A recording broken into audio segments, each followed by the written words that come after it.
Hello, Captains. It's time for another YouTube comment review. This time, Stormbound. So, I really enjoyed this mission of Stormbound. This was a lot of fun. We actually learned a lot of things about the temporal Cold War, how it's beginning for us. We learned, interestingly, how the whole thing about the Toxutot, Picard and Vosh in the 24th century, how Caldano is related to it, and even his time pod being found in the 22nd century, how all of that comes about. All of these questions and threads were answered, and I never thought we would ever have the answers to that. I thought we would never know about that time pod from Enterprise. I thought we would never know how the Toxutot got lost in the past and Picard and Vosh found it. I never thought we'd ever have those questions answered, and here Cryptic has written a beautiful story that ties all that together and actually delivered it in one mission. I figured that it would be an ongoing story arc. I thought the Toxutot might be a really long, season 11 story arc, but here we go. It's kind of answered, culminated, and finished all in one mission. Anyway, I'm going to get to the comments again. I'm going to read these spoilers ahead.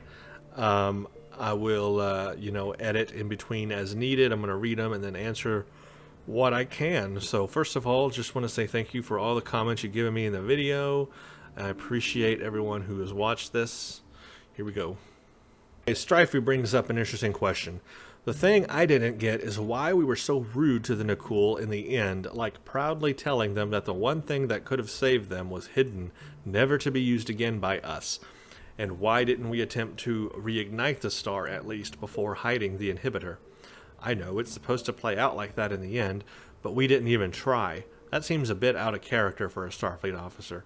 Because in the end, Walker told us how the story had to play out. We really didn't know that, so I don't get why we didn't even try. See, that's a good point. At that point, Walker hadn't showed up yet, so we didn't know that that's how the future should play out. So our first instinct as a Starfleet officer is once we got the Toxutot back, we should have told Caldano, said, hey, let's use this thing and reignite the star. Then we will go hide it. That is what a Starfleet officer would have done. Now, there is a problem with that, and that is, number one, the Tholians were attacking us. So as soon as we brought it back into the present, or once we stole the Toxutot back from the Tholians, they were just going to keep attacking us. So I don't know if we would have really had a chance to use the Toxutot. The second thing is, the one easy way around all of that is that Caldano could have told us that the future needs to play out this way, that he's seen the future, he knows how it's supposed to go. The Nakul are not supposed to, their homeworld is not supposed to survive this. That's just the way it is. He could have told us that, be a line of dialogue, and bada boom, bada bing, problem solved, you don't have to worry about that. He could have told us that earlier at that time. And then Walker, the postdoc, could have still showed up and told us all that information again. But at least that would have solved the problem of us bringing that up right there on the spot. See, that's what a plot hole is. A plot hole is when the writers could have given us a way out of the plot hole, around the plot hole, but they didn't. And so there's a plot hole. So yeah, that's a plot hole. And they could have, but they did not write a way around it. I agree with you. Good point. We just left the Nakul to die. So this is something I forgot, but somebody had reminded me of this. The Nakul are actually from Enterprise. They are from the mission, or the story, the episode that everybody hates, and that is the space vampire Nazis. Yeah, that's a real thing. It happened in Enterprise. Space vampire Nazis from the future showed up on Earth in World War II. That is a sad period of Enterprise viewership. But it happened. And it was the Nakul. The Nakul were that species. And specifically it was them from the 2800s. So, what would that be? Is that the 29th century then? Is the 2800s the 29th century? Let's think. 24. Yeah. So that would be the 29th century. So, yeah. I had forgot that. But they're the ones that came back into the past. So, that is a thing, actually. They are part of that story. And I didn't remember that when I first played the mission. But now that I know that information, it makes a lot of sense. And, yeah, it's real interesting. Also, I didn't connect the dots that the Stock was the same ship from the Temporal Ambassador mission. It's the same ship we met there. That's why he knows us, because he's seen us before in Temporal Ambassador. But we are not supposed to remember those events, remember? So that's why he says he's seen us before. So very interesting callback to that mission I had forgot about.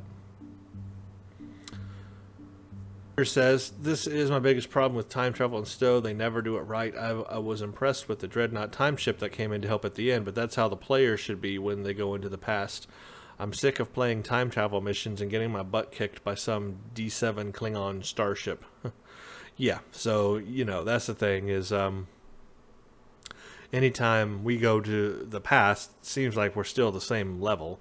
Anyone from the future should be more powerful. I mean, it's just a pet peeve of mine. I see it all the time, and I wish that they could do it a little better. Marika says, a nice little touch they added was once you turn in the mission, then a cool star in the sector space changes from a normal star to the darkened, shrunken one from the end of the mission. That is pretty cool. Huh. Ron says that his ship is from the 31st century, but made poorly, basically. I think a better explanation is perhaps his ship is just a lower end model. Like his 31st century time pod, like they probably have different models and versions that are more powerful than others, and he just has like the base model. He has the very, very, very stripped out base model version that has the cheapest weaponry on it, you know, for that time period. That's probably what I'm thinking. They probably do have more powerful weaponry than we do, but he's chosen to use like the cheapest time pod he could get or something. I agree with that Psych guy. He says, I didn't expect the storyline to conclude so early or for the episode to be so short. I didn't either. You know, I thought that they would stretch this out quite a long ways, and they did not. It's kind of over. Sunrise and Stormbound starts a storyline and ends a storyline. So that brings up my next question of what the next mission's going to be. What's the next episode going to be?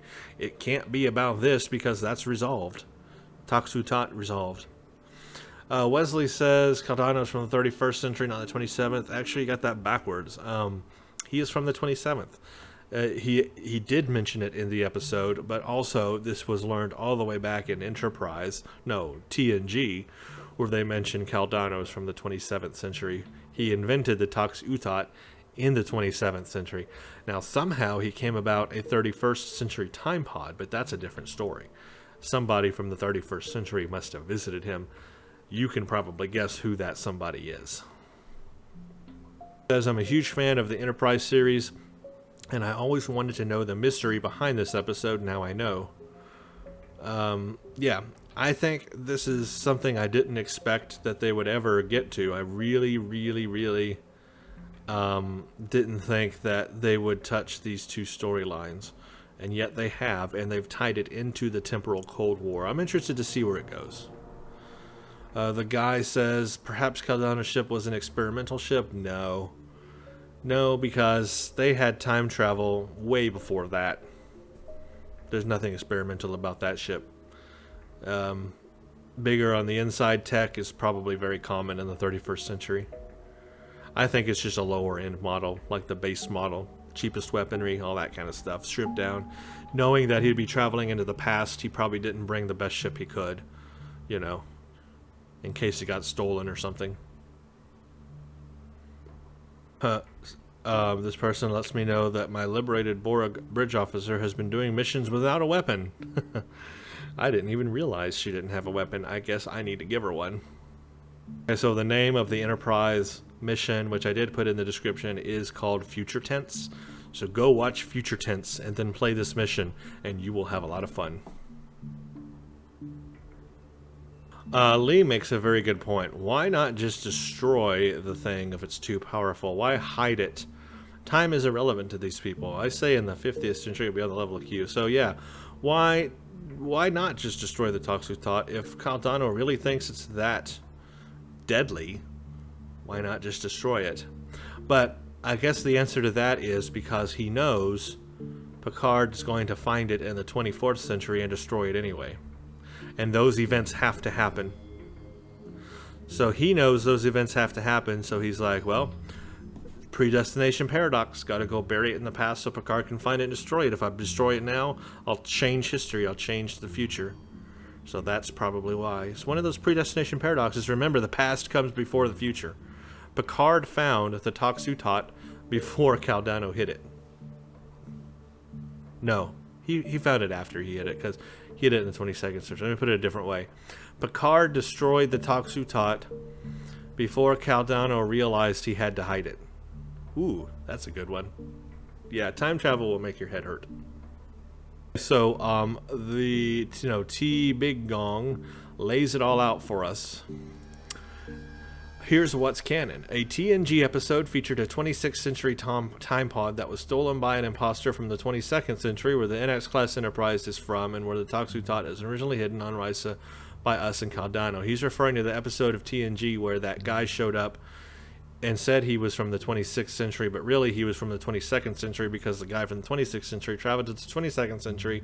This guy, like, killed him or whatever, stole his time ship and went to the 24th century because he was going to steal technology to bring back to the 26th century to sell and make money.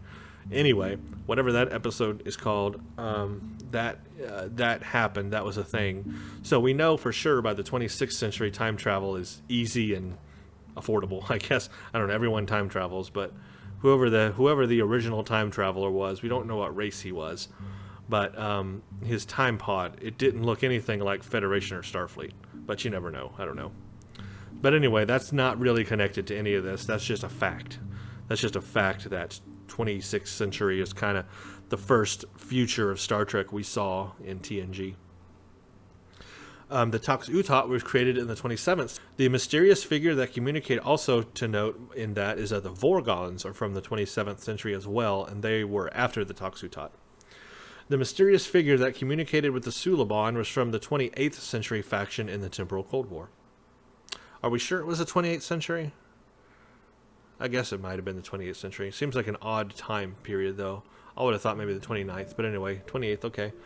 And of course, we don't know who Future Guy was. Folks we've encountered wearing those uniforms and flying Wells-class ships have been from the 29th century and can detect temporal distress calls. And they can scan timeline, too. They can also beam people directly to the past and from the past, easily. And the time pod Enterprise salvages was presumed to be from the 31st century, like Daniel's, and it actually is from the 31st century because it is Caldano's ship. However, Caldano wasn't from the 31st century, but his ship was. Confusing, I know. Obviously, Daniels plays a part in that somehow. His observations. The stolen 26th century time pod had a different exterior and interior than the 27th century Caldano's time pod. Well, Caldano's time pod was not from the 27th century. His was from the 31st. So 27th century time traveling ships probably look different than 26th century and 28th, 29th, 31st, and on and on. We don't know what a 27th century time ship looks like. We just don't. But the 26th century time ship definitely looked different than anything we've seen, and definitely looks different than the 31st century time ship that Caldano was using. A lot of people are missing this fact. I don't know. This is becoming confusing, but a lot of people are missing the fact Caldano was from the 27th century, but he was using a 31st century time ship. So somehow somebody gave him a 31st century time ship. I'm guessing Daniels from the 31st century gave him a time pod. Why Caldano didn't just use a time ship from the 27th century, I don't know. There has to be a story there. Maybe we haven't learned that yet. Also, Wells-class ships don't appear to use the bigger on the inside technology. So by the 29th century, they don't use the bigger on the inside, but probably somewhere around the 30th and 31st century, they start using or having invented using subspace folds bigger on the inside tech. So yeah, Brent keeps saying that Caldano's ship is from the 31st century, but why does he assume that is the case if Caldano's... Because Caldano specifically says it in the mission. It's dialogue in the mission. I mean, he says, I'm from the 27th. This ship is from the 31st. I mean, it's the dialogue in the show, in the mission, in the episode. So you can't, you have to look at the facts. This person says, or 20 Enterprise says, this new story arc for me is a huge letdown. All the hype for season 11 with the great end to the Iconian War, and now this. To me, it just feels like another PvE. The way it's written so far is not the best. It just feels rushed and not that well put together, and it lacks any excitement.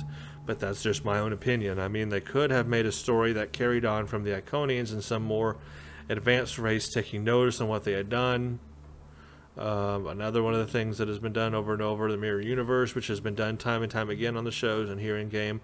Why not go on a route that is something completely new?